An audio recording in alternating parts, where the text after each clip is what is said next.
बजाओ बजाओ जरा झूम के बजाओ लाउड स्पीकर 90 FM में आज ऋषि कृषि श्रृंखला के तहत हमने आमंत्रित किया है अपर निदेशक पशुपालन डॉक्टर गिरेंद्र कुमार सिंह जी को। आप एक बहुत सीनियर ऑफिसर हैं, प्रदेश के कई ज़िलों में आपके पास काम करने का लंबा अनुभव है और पंतनगर से आपने जो है ये पशु चिकित्सा विज्ञान में आपने महारत हासिल की है, डिग्री ली है और मूलतः आप यूपी के जौनपुर ज़िले के ही निवासी। तो किसान भाई, अभी तक हम आपको खेती बाड़ी के बारे में बहुत सारी चीज़ें विभिन्न विशेषज्ञों को आमंत्रित कर उनसे जानकारी दिलाते रहे हैं, लेकिन पशुधन के बिना खेती का काम, कृषि का काम अधूरा है। आपके मन में भी बहुत सारे सवाल रहते हैं कि सरकार की कौन कौन सी योजनाएं चल रही हैं पशुपालन के लिए, और चूँकि ये समय बरसात का समय है और पशुओं को बीमारियों से भी बचाना है, तो इन बहुत सारे ऐसे जो बिंदु हैं इन पर आज डॉक्टर सिंह से बातचीत होगी।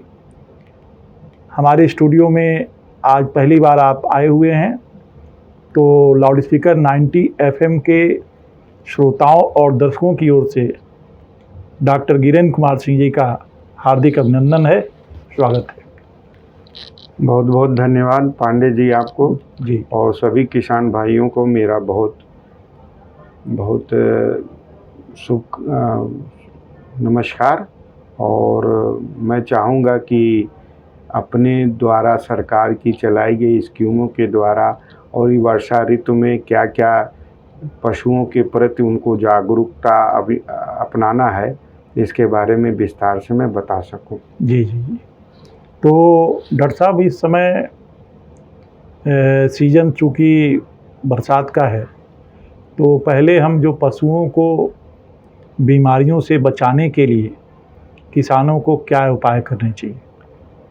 सभी किसान भाइयों, जैसे आपको जो पशुपालन का कार्य करते होंगे तो आपको पता होगा कि ये वर्षा ऋतु में गर्म और ह्यूमिडिटी वाला नम वातावरण हो जाता है, जो जीवाणु और विषाणु के लिए बहुत ही पनपने के लिए बहुत ही योग्य, उनके अनुकूल वातावरण हो जाता है जी।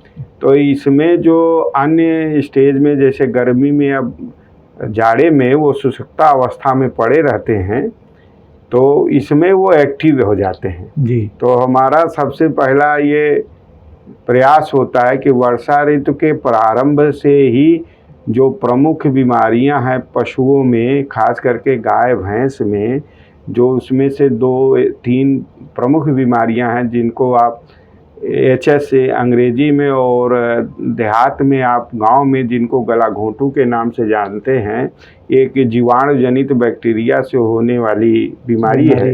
इसी तरह एक अंग्रेजी में बोलते हैं FMD disease, food and mouth disease, जिसको कि खुर पका मुँह पका हमारे देहात में कहा जाता है, जिसमें कि पैरों में और मुंह में छाले और घाव पड़ जाते हैं।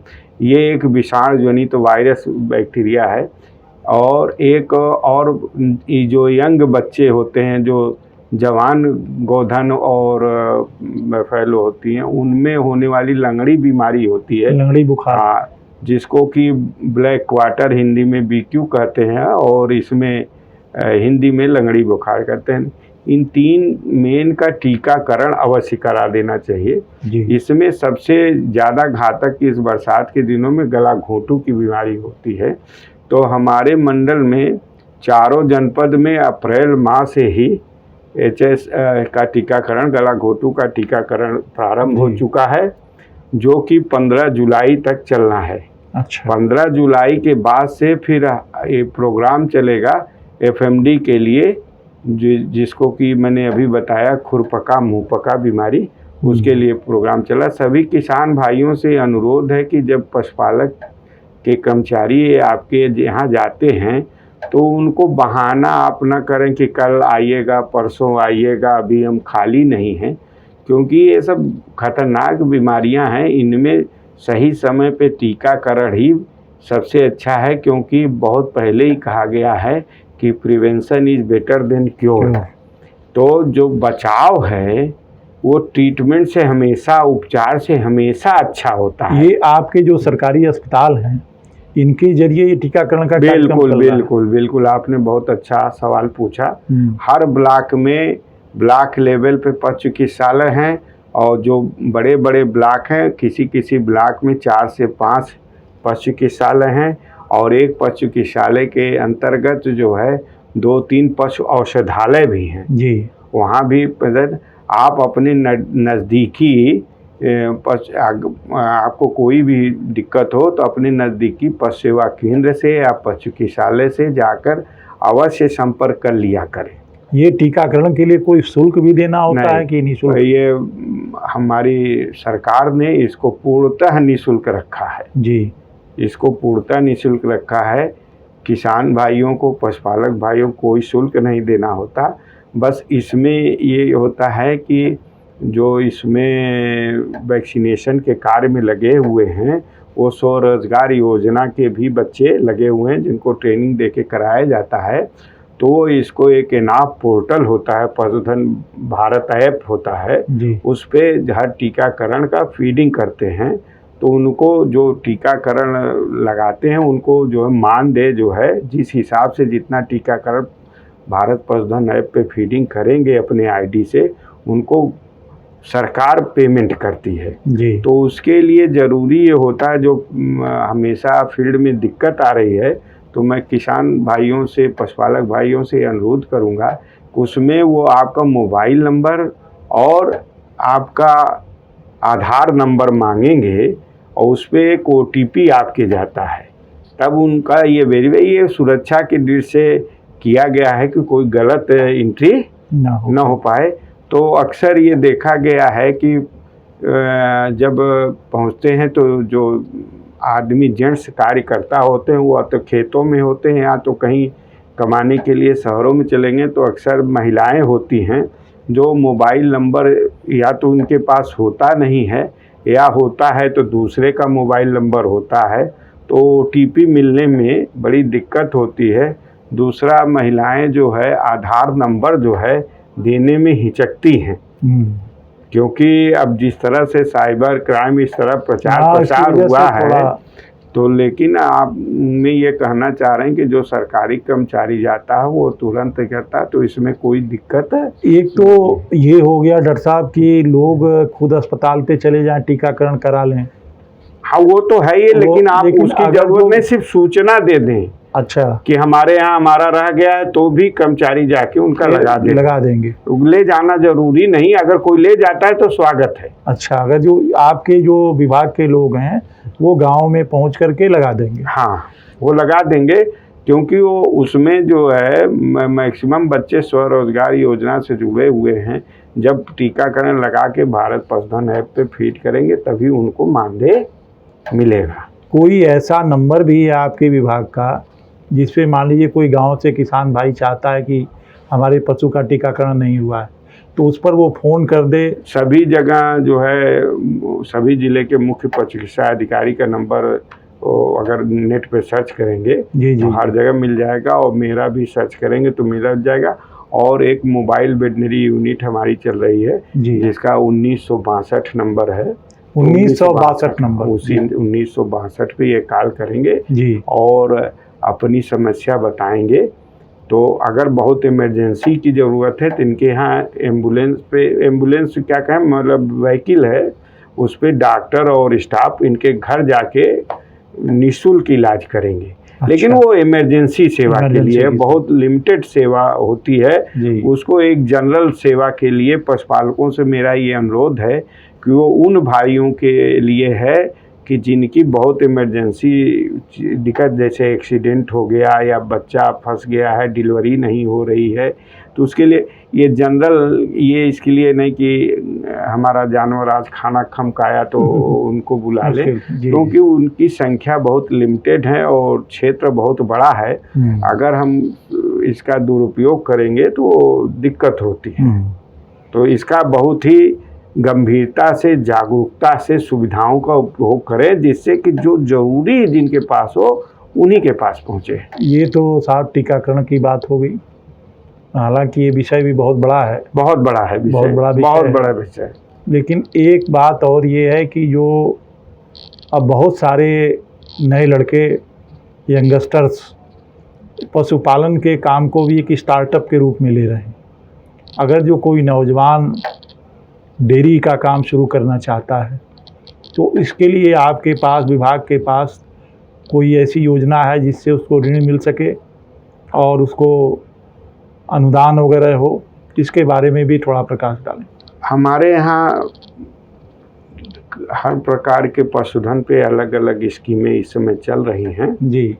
और इस समय भारत सरकार, उत्तर प्रदेश सरकार और हम लोगों का ये जोर दिया जा रहा है कि जो अपनी स्वदेशी नस्ल, उन्नत स्वदेशी नस्ल हैं जी, जैसे कि साहिवाल हुआ, गिर हुआ, थारपारकर हुआ, हरियाणा हुआ जी, ये सब नस्ल की गायों का प्रोत्साहन किया जाए और जर्सी, फ्रीजियन जो इनको क्योंकि इनमें बीमारियां बहुत होती हैं और दूध की क्वालिटी में भी फर्क है। दूध की क्वालिटी तो मतलब कई लोग तो इनका मानना है कि वो जो हमारी परंपरा से जुड़े हैं कि ये दूध है ही नहीं है, पेट भरने का एक वो है, तो ठीक है, वो योजना थी। अब जो है हम अपनी स्वदेशी नस्ल की योजना के लिए चल रहे, इसलिए हमारे यहाँ इस 3 योजनाएं इस समय चलाई जा रही हैं जी। एक है नंदनी कृषक समृद्धि योजना जी, ये बहुत अच्छी योजना है। इसमें हम 25 पशुओं के लिए लोन देते हैं जी। इसमें 62 लाख रुपए का ये पूरा स्कीम है जी और 50% इसमें सब्सिडी है। 50% सब्सिडी है। इसमें बस ये है कि उसके पास पर्याप्त ज़मीन हो जी, हैं जी, और लोन लेने के लिए कोलेटरल कुछ हो उनके पास जी, कि भाई बैंक अपना 31 लाख लगाएगी तो कुछ। और सबसे बड़ी बात ये है कि जो इस योजना में शामिल होंगे, ये जो हमारी गायें हैं वो इन्हीं नस्ल की इनको खरीदनी पड़ेगी, जैसे गिर है या हाँ, ये स्वदेशी गोसंवर्धन। तो बहुत अच्छी स्कीम है, बहुत अच्छी।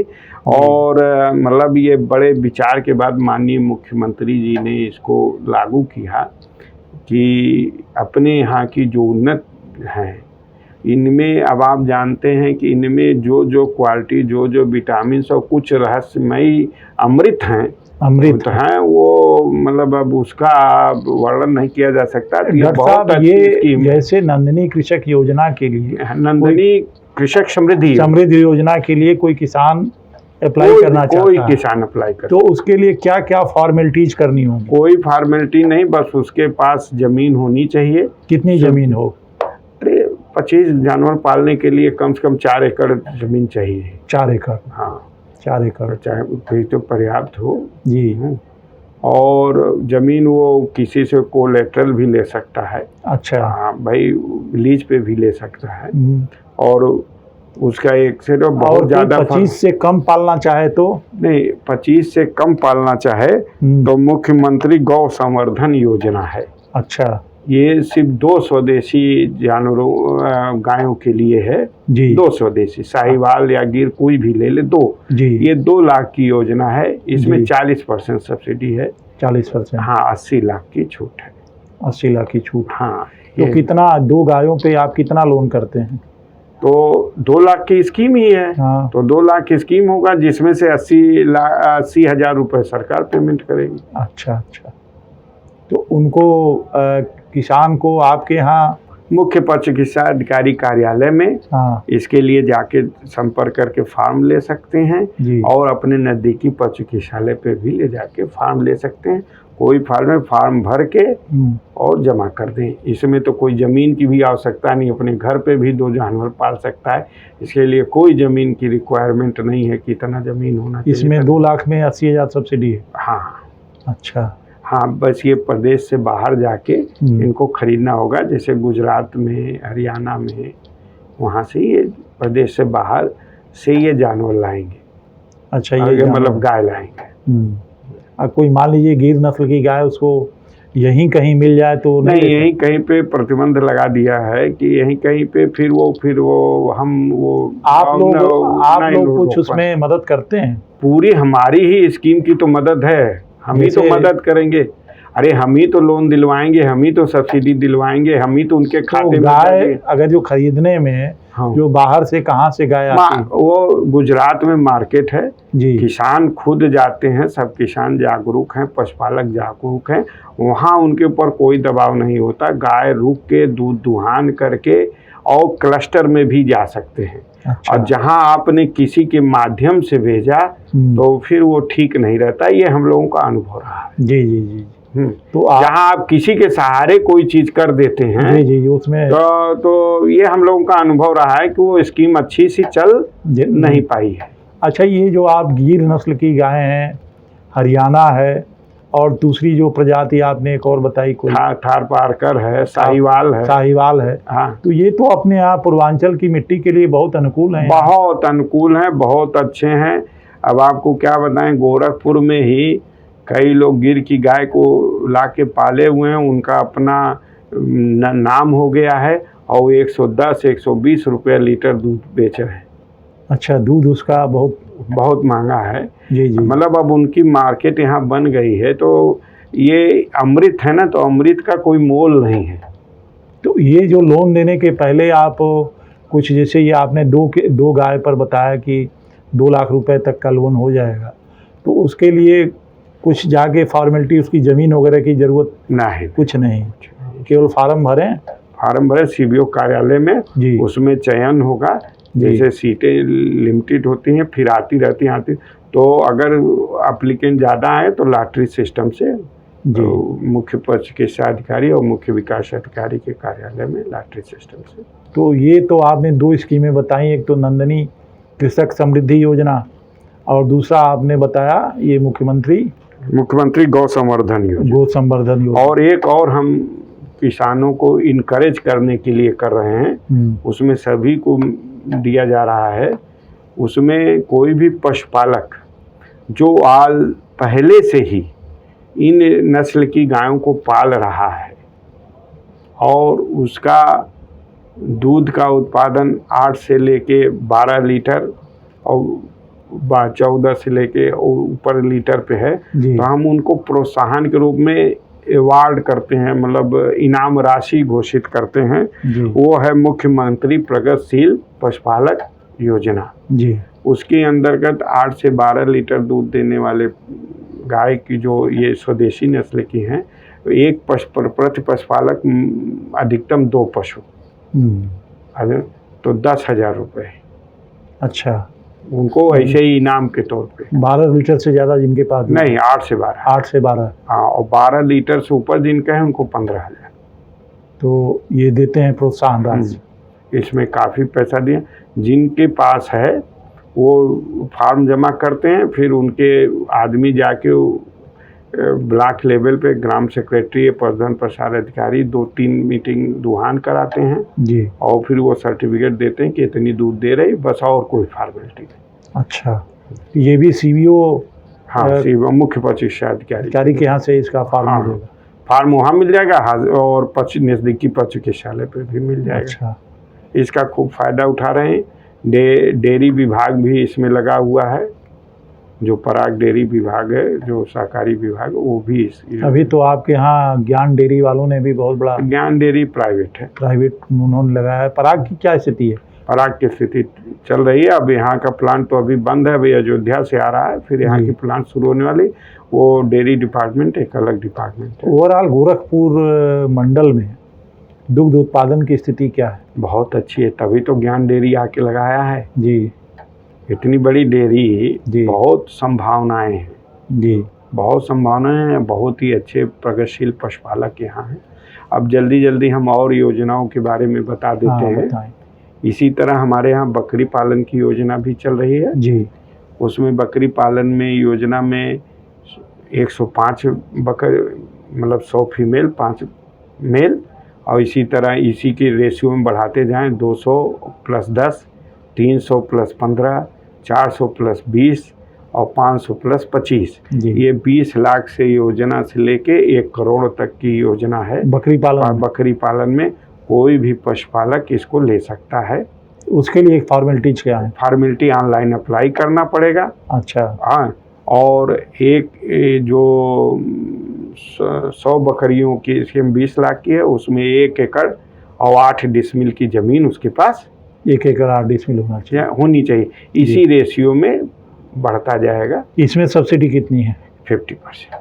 50%। 50%। सब में 50% है। इसको पशुपालक भर भी रहे हैं और इसका योजना का लाभ उठा रहे हैं। जी। इसी तरह अब एक योजना कुक्कुट में मैं बता देना चाहता हूँ। कुक्कुट विकास नीति 2022 हमारे सर मुख्यमंत्री जी ने अनाउंस किया है। बहुत अच्छी स्कीम है। कुक्कुट फार्मिंग में करने वाले युवा पशुपालक तो 10,000 लेयर फार्मिंग कर सकते हैं। जो अंडा देने वाली मुर्गियां होती हैं उनका 10,000 की स्ट्रेंथ, 30,000 की स्ट्रेंथ, 60,000 की स्ट्रेंथ, और साथ में एक और इसमें है कि पेरेंटल ब्रॉयलर योजना। इसमें जो है आप 10,000 पेरेंट मुर्गी रखेंगे और कुछ मुर्गे रखेंगे।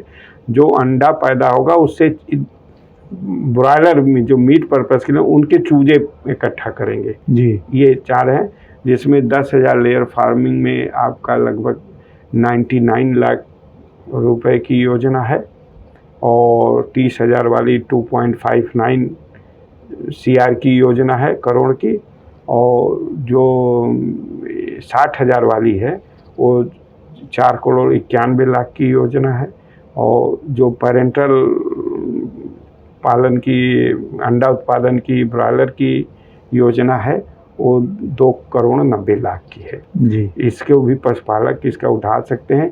इसमें 5 साल तक सरकार जो है 7% तक का जो ब्याज आएगा वो सरकार पेमेंट करेगी। अच्छा, बहुत अच्छी स्कीम है। जी। तो इन स्कीमों का फ़ायदा सभी पशुपालक उठाएं। साथ में हमारे विभाग के द्वारा गरीब अनुसूचित जाति के पशुपालक जो बहुत गरीब हैं उनके लिए योजना हर साल चलाई जा रही है। जी। और गोरखपुर में 400 लाभार्थी हर साल दिए जाते हैं। उस योजना में ये है कि 50 चूजे उनको दिए जाते हैं अंडा उत्पादन वाले। वो अपने उसके लिए कुछ करना नहीं है, उसको अपनी झोपड़ी में ही पालना है और अंडे उत्पादन करके बेचना है। इससे और उसको उसके लिए चारे भी दिए जाते हैं उस स्कीम में। ये एक तरह से प्रोत्साहन योजना है कि आप देख लीजिए और फिर अगले अपना फिर इसी रोटेशन में आप मुर्गी फार्म करते रहें। तो इसके लिए उसको क्या करना पड़ेगा? कुछ नहीं, पूरा टोटल निःशुल्क है। और वो भी CBO के यहाँ से फार्म हो रहा है? हाँ, वो सभी ब्लॉकों का उसको फॉर्म भी नहीं भरना है, डॉक्टर खुद ही जाते हैं। क्योंकि ये कई साल से योजना चल रही है। बस इसमें ये प्रिकॉशन लिया जाता है जिसको 1 साल की में दे दिया गया है जिन परिवार को, उनको अगले साल नहीं दिया जाए। तो चूजे देते हैं, चूजे 50 चूजे और आहार। अच्छा। जी। ये बहुत अच्छी योजना चल रही है। साथ में आपको ये बता दें कि पशुपालन के जो घटक हैं तो 2 मेन घटक है। एक रोग नियंत्रण, जो रोग नियंत्रण आपको मैंने अभी टीकाकरण के माध्यम से समझा दिया, और उसके बावजूद टीकाकरण होने के बाद भी इन बीमारियों के अलावा भी सिस्टमेटिक बीमारियां होती हैं, जैसे भूख का न लगना, लीवर खराब होना, ये खराब होना, पेट में कीड़े होना। इसकी पशुपालक भाइयों से मुझे ये हम निवेदन करना है कि हर 6 महीने में अपने पशु को, वो चाहे भेड़, बकरी, गाय, भैंस, घोड़ा जो भी हो, सबको कृमिनाशक पेट के कीड़े की दवा देना ज़रूरी होता है। और सभी पशु चिकित्सालयों में कृमिनाशक की दवा पर्याप्त मात्रा में है। जी। कहीं भी जाएंगे वो हर पशुपालक स्वतः जागरूक होके, कि कोई बताने नहीं आएगा कि आपके पेट में कीड़े हैं कि नहीं हैं, इस बात का पशुपालक इंतज़ार न करें और अपने नज़दीकी पशु चिकित्सालय पे जाके अपने जानवर जितने उनके पास हैं, जिस नस्ल के, जिस ब्रीड के जानवर हैं, वहाँ जाके उनकी एज, उम्र और नस्ल बता के और वैरायटी बता के डॉक्टर से वो कृमिनाशक दवाई लेके हर 6 महीने पे रेगुलर अपने गायों को, भेड़ बकरियों को देते रहें। और ये पूर्णतः ये दवाएं निःशुल्क हैं, बस रजिस्ट्रेशन शुल्क देना पड़ता है। बड़े जानवर जैसे गाय, भैंस इत्यादि के लिए 5 रुपया प्रति पशु रजिस्ट्रेशन का जी। और छोटे पशु में 2 रुपया प्रति पशु जी। दे के लाके अपने जानवरों को, अगर ये इस प्रक्रिया को सिर्फ अपना लिया जाए तो जो मुख्य कारण ये है कि जब कृमि का लोड ज़्यादा होता है, परजीवियों का लोड ज़्यादा होता है पेट में, तो पशु की और जो रोग नियंत्रण क्षमता है उसका ह्रास होता है, जी। उसमें गिरावट होती है। तो ये एकदम और साथ में ये जो कि बरसात का सीजन है, तो इसमें जो हम अपना चारा रखते हैं, जो बिछावन रखते हैं, जो इसमें नमी के कारण फफूंद बहुत जल्दी लगते हैं। तो आप जो पशु का चारा रखें या पशु जहाँ बांधें, तो भरसक कोशिश करें कि वो नीचे कीचड़ न हो और पशु चारा नमी में न हो, नहीं तो फफूंद का असर हो जाएगा।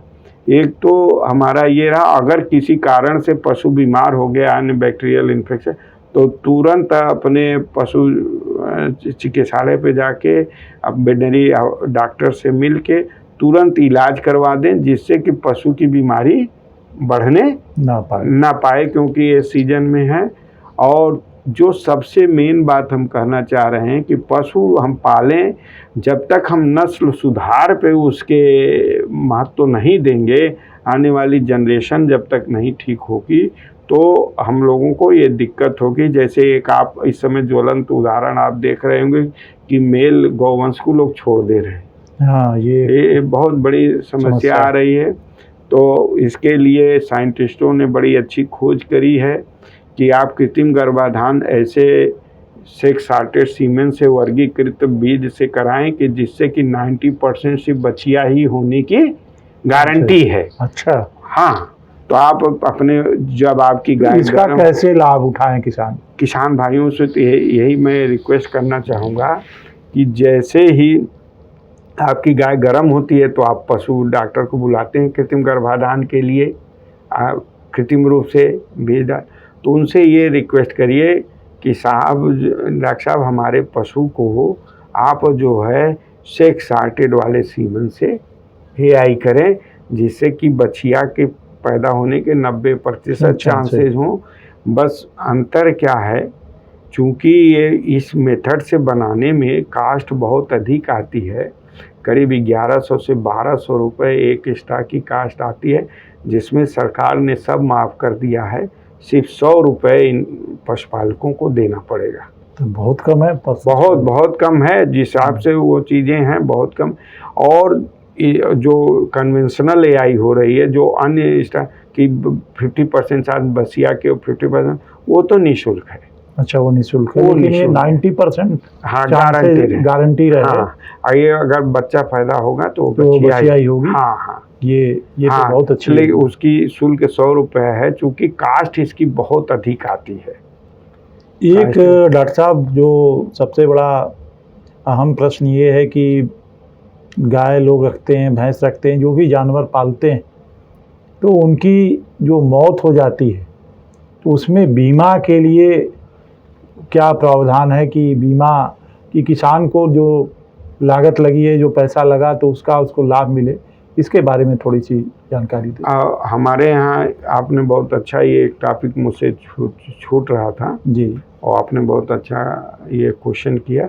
तो सभी पशुपालकों से मेरा निवेदन है कि अपने दुधारू पशु, गाय हो या भैंस हो, उसका बीमा ज़रूर करवा लें। हर पशु चिकित्सालय पर बीमा की सुविधा के लिए सरकार ने डॉक्टर को कहा है कि ऐसे पशुपालकों का जो दुधारू हो इनका बीमा करवाने में मदद करें। इसके लिए हमारा पशुधन विकास परिषद UPLDB इसके लिए बीमा कंपनी से भारत सरकार के उस पर टाई अप हो। और ये बताते हुए बड़ा हर्ष का अनुभूत हो रही है कि जो उसकी प्रीमियम आएगी जी, उसका 75% सरकार देगी। अच्छा, जैसे मान लीजिए कोई दुधारू गाय है। हाँ, मान लीजिए उसका 1000 प्रीमियम आ रहा है। हाँ, अब मान लीजिए 50,000 का वो बीमा कराया गया है, 1000 प्रीमियम आ रहा है, तो 750 रुपये सरकार देगी। अच्छा, 250 रुपये ही पशुपालक को देना होगा। तो ये सरकार ने अपना प्रीमियम जो है ऑलरेडी बीमा कंपनी को पेमेंट कर दिया है जी, आपको अपना हिस्सा देते ही और आपका सर्टिफिकेट बनते ही अपलोड होते ही उसका बीमा हो जाएगा। जी जी। और एक और इसमें सरकार ने किया है, ये तो सभी के लिए किया है जी, और लेकिन अगर आप अनुसूचित जाति के पशुपालक हैं तो आपको सिर्फ 10% देना होगा। अच्छा, 90% सरकार देगी बीमा राशि जो प्रीमियम है। मान लीजिए 1000 प्रीमियम आता है तो अनुसूचित जाति के पशुपालक को सिर्फ 100 रुपये देना होगा। अच्छा। 900 रुपये गवर्नमेंट सरकार देगी। तो ये क्योंकि हम किसान भाई इस बात को नोट कर लें, क्योंकि पशुओं के मरने की भी समस्या आती है, तो अपना बीमा ज़रूर करा लें। और कोई संदेश आप किसानों को देना चाहें? सभी पशुपालकों से हम यही संदेश देना चाहेंगे कि अपने पशु के स्वास्थ्य पे आप बहुत ध्यान दें और स्वास्थ्य पे ध्यान देने के लिए जागरूक होना ज़रूरी है। बहुत से पशुपालक हमारे गरीब हैं, उनके सामर्थ्य नहीं है कि वो बहुत बड़ा खर्च कर सकें उसके भरण पोषण में उस दिन, तो आप इतना भी नहीं कर सकते तो जागरूक जरूर रहिए। जागरूकता का मतलब ये होता है कि बच्चा पैदा हुआ तो उसको तुरंत हफ्ते भर के अंदर कीड़ी की दवा देनी है, कीड़ी की दवा फ्री मिलेगी, पशु चिकित्सालय जाके रहना है। शुरुआत के स्टेज में हर महीने 2-3 बार देना है। फिर जैसा कि मैंने अभी बताया कि 6-6 महीने बाद सारी दवाएं वहाँ उपलब्ध हैं। जैसे बच्चों का टीकाकरण होता है, सब जैसे बच्चे पैदा होते हैं, तो उस तरह की कोई स्कीम है क्या कि जैसे जानवरों का कि कोई ये आपका कार्ड बन जाता हो इतने महीने? ये जो भारत पशुधन ऐप कह रहे हैं जी, तो हमारे यहाँ तो जैसे बच्चों का बन जाता है, एक पीरियड है। हाँ, हमारे यहाँ क्या है कि जो इम्यूनिटी होती है वो 6 महीने की होती है। हम तो लगातार करते रहते हैं जी। तो गांव में जाएंगे तो सभी, तो जो 4 महीने से ऊपर के बच्चे हों, कोई या बड़ा पशु हो, सबको लगना है टीका। अच्छा, सबके कान में छल्ला लगना है, सबका रजिस्ट्रेशन होना है। वही रजिस्ट्रेशन के समय आपको मैंने बताया ना कि OTP, उससे ये फायदा होगा कि अगर हम कहीं छल्ला डालते ही उस पर सर्च करेंगे तो हमें पता चल जाएगा कि ये गाय राम प्रसाद की है जी जी, कि लक्ष्मण जी की है जी जी जी है। तो यही तो मैं बता रहा हूँ ना, जैसे अब क्या ह्यूमन का अलग चीज़ है कि बच्चों को इतने महीने पर लग गया फिर आगे नहीं लगना है। हमारे यहाँ तो लगना है। अब जैसे हम गांव में गए, किसी 6 महीने के बच्चे को टीकाकरण किया, फिर 6 महीने बाद फिर हम रिपीट करने गए तो उसकी एज 12 महीने को, तो उसको फिर लगना है। फिर कभी 6 महीने बाद दूसरी वैक्सीन लगनी है तो उसकी उम्र 18 महीने हो जाएगी तो फिर लगना है जी जी। ये नहीं है कि 6 महीने पर लग गया तो फिर आगे इसको छोड़ देना है। नहीं, आज आपने बहुत महत्वपूर्ण जानकारी दी और किसान भाई इस बात को बहुत गंभीरता से सुने होंगे। तो डॉक्टर साहब, आप हमारे स्टूडियो में आए और आपने इतना समय दिया, हम इसके लिए अपने दर्शकों की ओर से, श्रोताओं की ओर से आपका आभार व्यक्त करते हैं। बहुत बहुत धन्यवाद।